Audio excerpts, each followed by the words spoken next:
Hello everyone, and welcome to part 3 of the biggest possible park in Roller Coaster Tycoon 2. I've considered calling this park the Colossal Park just to shrink down the name a bit, but it's not very creative and it's just kind of descriptive, so if you guys have any better name ideas, definitely feel free to let me know, and I'll definitely be considering some new names for the future. Anyway, as you can see, I've made some significant progress since the last part. In the bottom right, see it's year 280, so I've been playing for quite a while. Obviously that's not entirely correct because every time I add a new path or a new ride, I have to make sure the guests are going to function properly and be able to navigate wherever they need to go. So a lot of time is spent naturally waiting for guests to generate, as if you use the large tram cheat within the menu, it kind of spawns all the guests in a blob, and problem with that is the guests will think the park is crowded and instantly start leaving and your rating plummets. So it's just not very, it's just not very accurate to how your park's actually going to function. So I also wanted to mention that I have lo-fi playing in the background. I just have one of those YouTube streams open, so if you're looking for a particular track, there's not much I'm going to be able to help you with. But I usually play it because I feel kind of awkward and nervous if I'm talking to myself in silence, so hopefully you guys don't mind that too much. But anyway, I wanted to also mention the handful of plugins that I've installed since the last part. Not all of them function properly because of just how, I think, big my save has become. But let me zoom in so my frames aren't so low. But I have installed the Advanced Track plugin, Benchwarmer plugin, Park Rating plugin, Screenshotter, and Soft Guest Cap Calculator. So the Benchwarmer plugin doesn't actually work. Again, I think it's something wrong with my save in particular. But essentially what this plugin does is places bins and benches every tile space, just like I kind of have here. But it does it automatically. And you have options here like preserve your other additions so it won't overlap it. So if you need to do this in your save and you don't feel like spending a lot of time setting these down manually, which trust me, it takes a long time, you just do it here. And like I said, it doesn't work for me, but I'm sure it'll be just fine for you. I've also installed the Advanced Track plugin, which I have yet to really use, but I've been experimenting with for transfer track stuff, so I'm sure we'll be using that in the future. I also have a park rating plugin here that allows me to get a better look at how my guest generation is being affected. It's most useful for helping me keep track of lost guests, which in a park of this size is really important to keep track of. I've pretty much accepted at this point there's no way I'm going to be able to get 0 lost guests until the park is complete, because at the point of the park being built, there's always going to be some area that's kind of underdeveloped and the guests are going to get bored and they're going to get lost. So I've kind of accepted that just as a fact of life. So anyway, this window really helps me keep track of everything and make sure my guest generation is absolutely the top. Again, that's important for me, not because I want 1 million guests in my park, but because I can at least generate as many as I can naturally to simulate how certain paths or rides will work. So that plugin is very useful. Then I have the Screenshotter plugin, so I have it to take, I have it set to take a screenshot every 2 real hours. So by the end of the park, we'll have a folder full of screenshots, and it'll be kind of cool to be able to look back in a very particular point in time, kind of watch the park grow out. And lastly, I have the Soft Guest Cap Calculator. So if I press C, which is the default hotkey for this plugin, pops up a notification telling me the Soft Guest Cap is 13,992.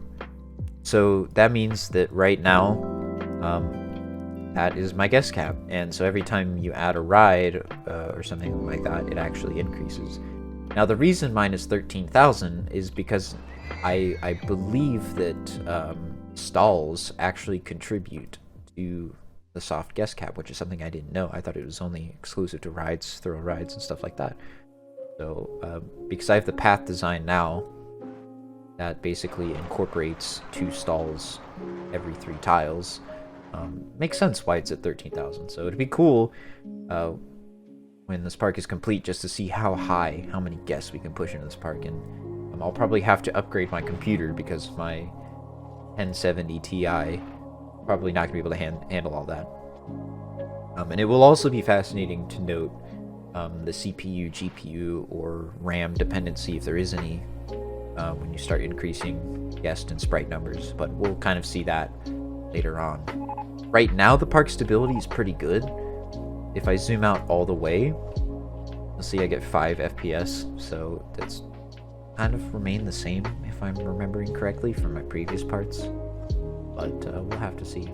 But anyway, with all that out of the way, I'm going to start with this left area, which was the area I worked first on, and I completed this gravity group style wooden coaster, kind of reminiscent of the voyage at, I believe it's Holiday World. I've been there and I actually rode it. And, personally, I think the ride is really overhyped because it was pretty rough because I sat in row 2, which is a wheel seat, so... anyway, my rambling aside, this bridge feature is really cool. I'm really proud of that, and kind of not really completely finishing it. The goal of this park isn't to complete one area at a time. It's really to start a bunch of areas and then go back when I have better ideas. So eventually I'll get to the queue line and the station building for this ride, but same thing with the log flume and the river rafts. None of this is even close to complete. I don't know why that was there. No way. Thank you. Anyway.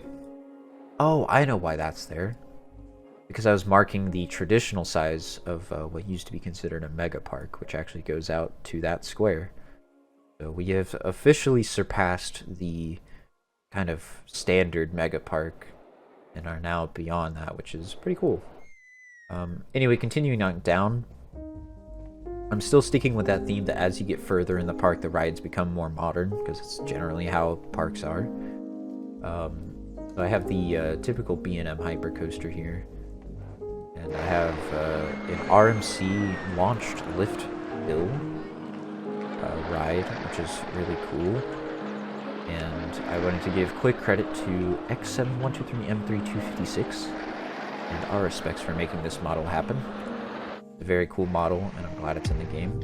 I'm actually really happy with this layout because it has those like off-axis projector air hills in them, so pretty realistic RMC model. I also built a classic hypercoaster. This is like the newest edition. I'm not sure how happy I am with it or if I'll even keep it, because every park has that classic hyper. So, let's see. I think this was shown in the previous part, but this area, I can show you perspective just so you're not kind of getting lost in all this, because it's very confusing to look at. Not for me because I built it, but probably for you guys since you're watching the YouTube video. So we're in this area now, and built this like intimate blitz style coaster here. Again, I'm still not done with all the details and stuff, but I kind of come back to it and fill it in. And there's the Bnf floorless coaster. I'm pretty sure I showed you this one in the last part. I've been working on the station, and it's nowhere near complete. Over here I have a ride called Hopper, if my voice doesn't crack. It's a GCI wooden coaster, so that's about it. And back over here, I ended up putting a mountain behind the gravity group style wooden coaster because the park's relatively flat at this point, so I wanted to create some elevation. So I just put in like a, you know, adventurous train ride here, and it's pretty simple. It just, you know, weaves around the hill and stuff. Nothing too crazy. And I also put in a suspended coaster over here, because there used to be this suspended coaster in like South Korea or something. It kind of went down the side of a really big hill and through the trees, and it was really cool, so I wanted to recreate that here. So I did, and I'm pretty happy with it. So now I'm going to zoom back out and kind of show you where we are. So that was this whole kind of left side area over here. And I recently filled in this right side. So starting off, we have this racing shuttle coaster. which is kind of like the Batman and Robin racing Premier Rides coaster that didn't last very long. I actually came up with the top hat version first and built it over here. I decided it would be cool to put into a dueling format. So it launches first, doesn't make it, then it gets launched backwards and then launched forward again. So kind of reminiscent of the Skyrocket 2s that are pretty popular nowadays. This is just a racing version of that, and actually raced pretty well. I could probably tweak it a little bit more to get it more synced up, but I'm happy with that. Over here, I kind of tried to make one of those like Chance Hyper GTX models or something, I guess. A mini Mega Coaster or something. Not too sure, but I kind of like it. Pretty cool little design. Then over here I have a classic Aero Looper. Every park's got one, so figured I'd make one. Again, I'm not like super happy with how I did the station or the colors and everything, but I just don't have the time to sit here and pick over the details, so I'm sure I will come back through here at some point and fill it all in. Over here I have a pretty generic racing wooden coaster. It's just kind of like a rectangle layout. I really wanted to fill in more of the space with the layout, but it's just really difficult to keep the cars racing. Just didn't quite really work out, so didn't go too much further with it. But over here I have a Bnf Dive Coaster. I think I did a pretty cool layout with it, because it goes through this barrel really slowly, as you'll see as it comes and works its way around, which is pretty realistic. And got the station and queue and stuff are pretty cool. So let's see, does it show who made these 8 across trains? No, it doesn't, so thank you to whoever did that. Over here, I tried to make kind of like an Intimidator 305 style Giga Coaster, because this park doesn't really have a Giga Coaster yet. If I'm thinking correctly, let me like double check. Yeah, this is the first Giga Coaster in the park. And I wanted to make the supports out of the wooden ones, just to make it a bit more like solid. Before, these just have these long tubes coming to the ground. They kind of like start blending together and looking weird. So yeah, excitement rating is very high. So we just kind of have to wait for guests to fill in the park, which they will. A lot of these queue lines will become full. Over here, I have a blue wing coaster named Gatekeeper. I know, very original. I just thought it was really cool how it kind of came up with the path here, so I'll probably change the name eventually. But it's pretty. This ending part is kind of true to how actual Gatekeeper is. Over here, we have a slide. I built one because we didn't really have one in this park yet, so I figured it was only appropriate to do so. And I actually put in a separate exit with like. You know, like when you go to the water park and you gotta put your raft, or the people put the raft on the return thing that sends it back up. That's kind of like the same concept here. I thought that was pretty cool. It kind of gets obnoxious when you have all these boats on the lift hill. But yeah, this is a very cool build. This little compact shuttle coaster was actually made by a person on YouTube, and their channel name is Small Builds. They do little shorts where they show off their compact little coasters, and they're very inspiring.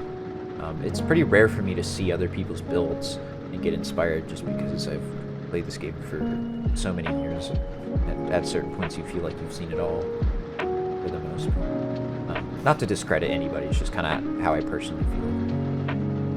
And this was very inspiring, so I kind of did my own little scenery job on it.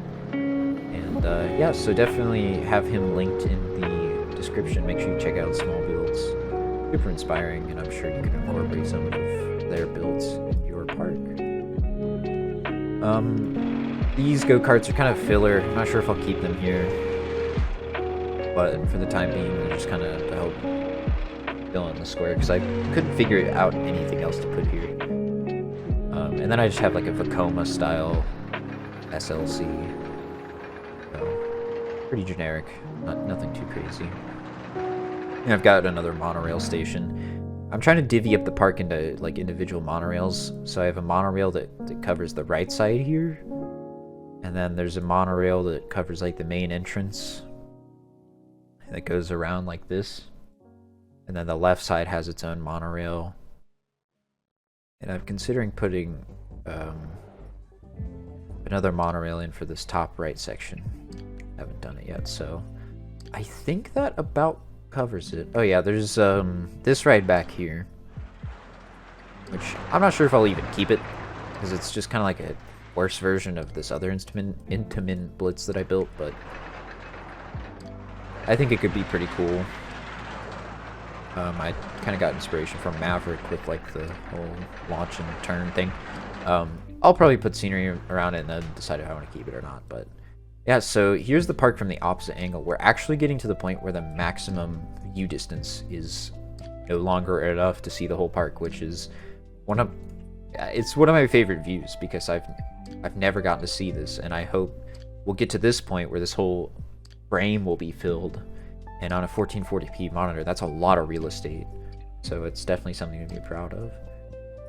As far as goals, I'm really just going to keep expanding, and I'm going to try to go back in and fill detail in.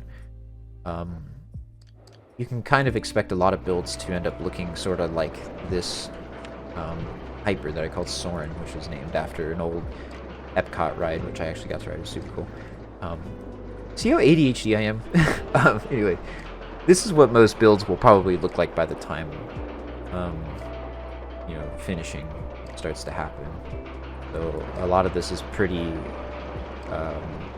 accurate to how my actual building style is when I have time to sit down and kind of think about it.